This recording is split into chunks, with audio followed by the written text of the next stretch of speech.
Hazrat Abu Huraira radiyallahu anhu states, "We along with Allah's Apostle sallallahu alaihi wasallam were in the battle of Hunain. We were including a person who was reckoned as a Muslim. Allah's Apostle sallallahu alaihi wasallam said about him, 'He is a denizen of hell.' When the battle commenced, that man fought valiantly and got wounded.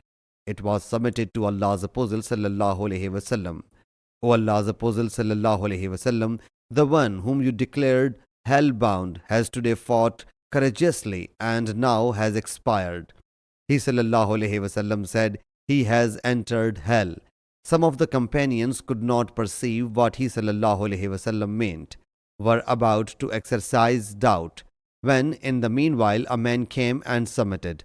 'O Allah's Apostle sallallahu alaihi wasallam, that man was not dead, but was seriously wounded during the last session of night. He could not bear the pangs of the wound and committed suicide.' When this news reached Allah's Apostle sallallahu alaihi wasallam, he sallallahu alaihi wasallam said, 'Allah Jalla Jalaluhu is the greatest. I testify that I am Allah's bondsman and his apostle.'